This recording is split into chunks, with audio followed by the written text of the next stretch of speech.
चेलों के जीवन के लिए सच्चा विश्वास। प्रकाशित वाक्य अध्याय 3 वचन 14 से 22। लौदीकिया की कलीसिया का विश्वास एक ऐसा विश्वास था जो प्रभु के द्वारा बाहर किए जाने के योग्य था। इसलिए प्रभु ने यह सम्मति दी कि वे आग में ताया हुआ सोना प्रभु से मोल ले कि वे अपने विश्वास के धनी हो जाए।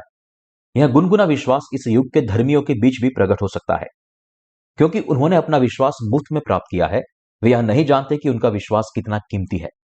इस प्रकार परमेश्वर ने धर्मियों को अपनी डांट और सम्मति का वचन सुनाया कि उन्हें ऐसा विश्वास दिया जाए जो आग में ताए गए सोने के समान है।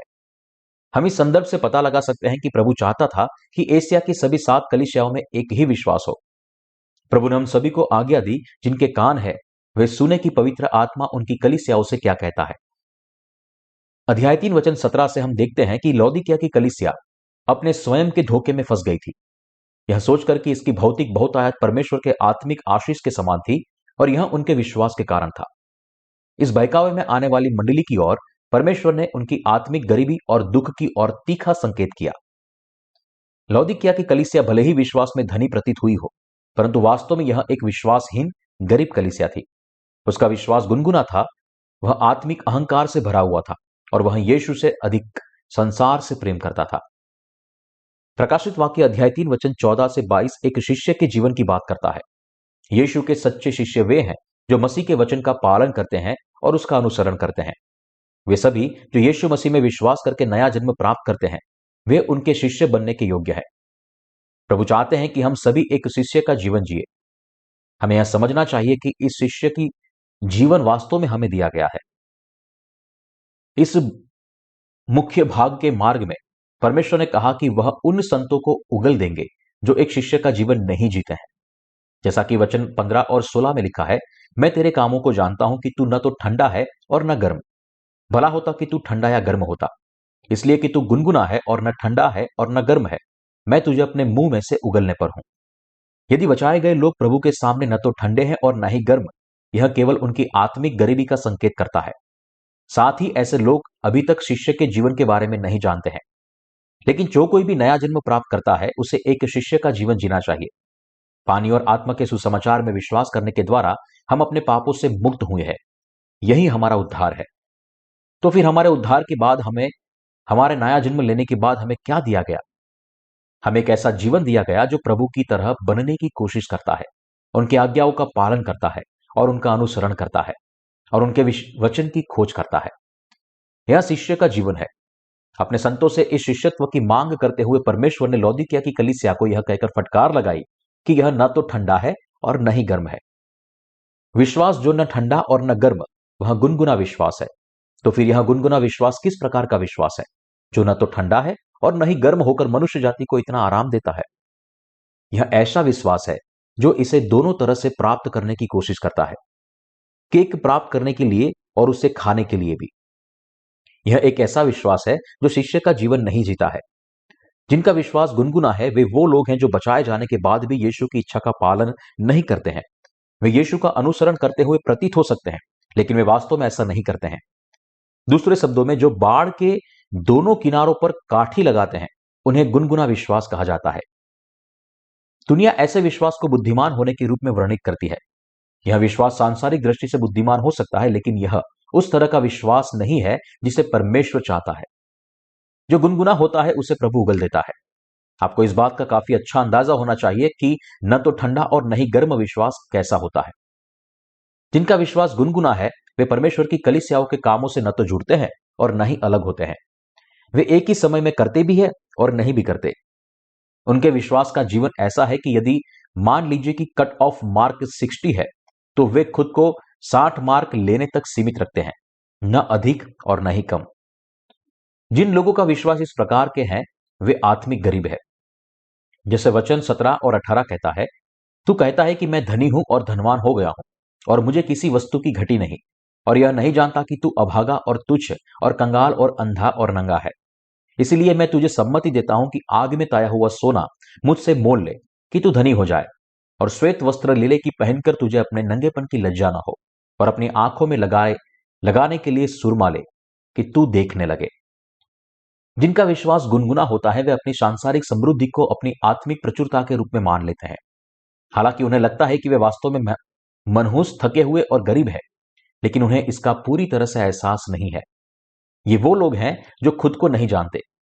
वे अपने बारे में सोचते हैं, मैं ठीक हूं, मैं ईमानदार, स्मार्ट और दूसरों के द्वारा अनुमोदित हूं, और भले ही मैंने उद्धार प्राप्त किया है, लेकिन फिर भी मेरे लिए इस तरह का जीना ठीक है, और अपने जीवन को अपने मानक से जीते हैं। ये लोग संसार के प्रति विश्वास योग्य है, परंतु ये परमेश्वर की कलीसिया के प्रति विश्वास योग्य नहीं है। उनका विश्वास केवल गुनगुना है, इसलिए परमेश्वर कहता है कि वह उन्हें उगल देगा। वे निष्कासित होने से बचने के लिए या किसी उच्च उद्देश्य के साथ कलीसिया में नहीं आते हैं। वे केवल कलीसिया सेवा के दौरान ही बैठते हैं और सेवा समाप्त होते ही छोड़ देते हैं। वे कभी भी स्वेच्छा से कलीसिया के कार्यों में भाग नहीं लेते हैं, और यदि वे ऐसा करते हैं तो वे सुनिश्चित करते हैं कि यह सबसे छोटी भागीदारी हो। वे करते हैं लेकिन वे नहीं करते, वे नहीं करते हैं लेकिन वे करते हैं। ये आत्मिक रूप से गरीब लोग हैं। प्रभु के पास ऐसे लोगों के लिए निम्नलिखित सलाह थी। इसलिए मैं तुझे सम्मति देता हूं कि आग में ताया हुआ सोना तू मुझसे मोल ले, कि तू धनी हो जाए, और श्वेत वस्त्र ले ले, कि पहनकर तुझे अपने नंगेपन की लज्जा न हो, और अपनी आंखों में लगाने के लिए सुरमा ले, कि तू देखने लगे।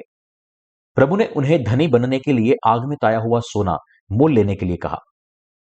यदि आप वास्तव में प्रभु का अनुसरण करना चाहते हैं, और यदि आप वास्तव में चाहते हैं कि वह आपके विश्वास के लिए आपकी प्रशंसा करे, तो आपका अपने विश्वास को सीखना चाहिए। तो फिर आप विश्वास कैसे सीख सकते हैं? बलिदान की कीमत चुकाकर और वचन में विश्वास करके आपको इसे सीखना चाहिए। यह भाग हमें आग में ताया हुआ सोना खरीदने के लिए कहता है। इसका मतलब यह है कि जब परमेश्वर के वचन का पालन करने की बात आती है, तो हमारे लिए कोई परीक्षण और क्लेश होते हैं, लेकिन ऐसी सभी परीक्षाओं और क्लेशों को परमेश्वर के वचन पर विश्वास करने और उसका पालन करने से दूर किया जा सकता है। ऐसा करने से हमारा हृदय शुद्ध हो जाता है। हमें वह विश्वास देता है जो परमेश्वर के वचन को सत्य के रूप में पहचानता है और पूरे दिल से उस पर विश्वास करता है। यह वो विश्वास है जो शुद्ध सोने के समान है। सच्चा विश्वास प्राप्त करने के लिए हमें बलिदान की कीमत चुकानी होगी, क्योंकि बलिदान की कीमत चुकाए बिना हम विश्वास नहीं सीख सकते। दूसरे शब्दों में, हम कभी भी कठिनाइयों से गुजरे बिना विश्वास नहीं सीख सकते। यदि हम वास्तव में विश्वास के लोग बनना चाहते हैं, प्रभु के शिष्य का जीवन जीना चाहते हैं और अपने विश्वास के लिए धन्य होना चाहते हैं, तो हमें बलिदान की कीमत चुकानी होगी। बिना त्याग के यह कभी प्राप्त नहीं हो सकता। किसका विश्वास शुरू से ही है?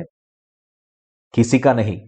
ऐसा इसलिए है क्योंकि लोग विश्वास से अनजान है कि कलीसिया उन्हें वचन के बारे में सिखाती है और उसके साथ मार्गदर्शन भी करती है। कलीसिया जो हमारा मार्गदर्शन करती है, उसका हमें पालन करना चाहिए और विश्वास में उसका अनुसरण भी करना चाहिए। लेकिन ऐसा करने में कठिनाई होती है, कभी कभी धैर्य की जरूरत होती है। यही कारण है कि वचन संगति और शिक्षा का मार्गदर्शन प्राप्त करके विश्वास के लोग बनना बलिदान के साथ होता है।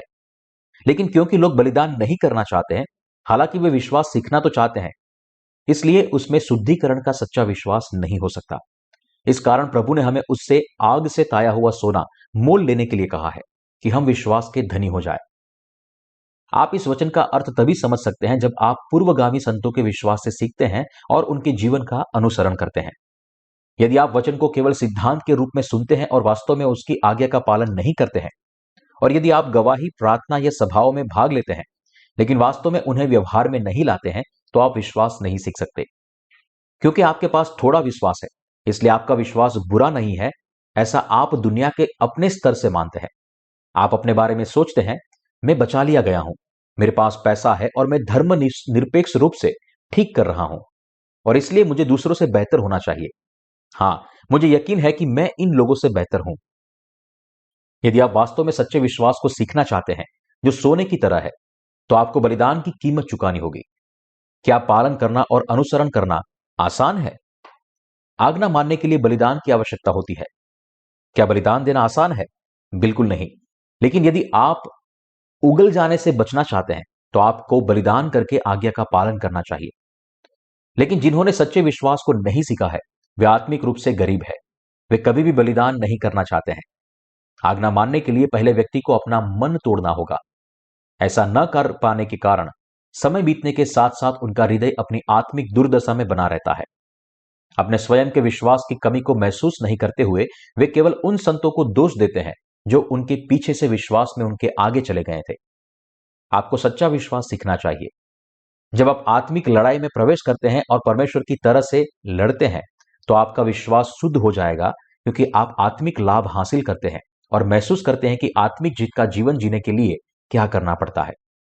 आप इस विश्वास को तभी जान सकते हैं जब आप वास्तव में इसका अनुसरण करेंगे।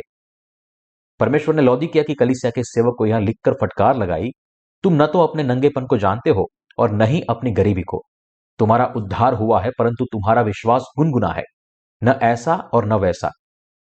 केवल एक चीज जो तुम्हारे पास है वह तुम्हारा उद्धार है, जिसे तुमने भर दिया। इसके सिवा तुम्हारे पास और कुछ नहीं है।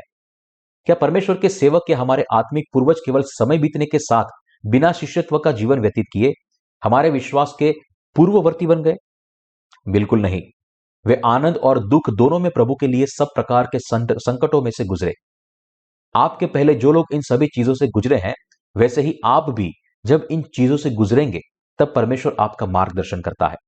इसलिए आपको इस तथ्य पर विश्वास करना चाहिए कि परमेश्वर आपको उन लोगों के माध्यम से सिखाता है और मार्गदर्शन करता है जो आपसे पहले विश्वास के मार्ग का अनुसरण करते थे।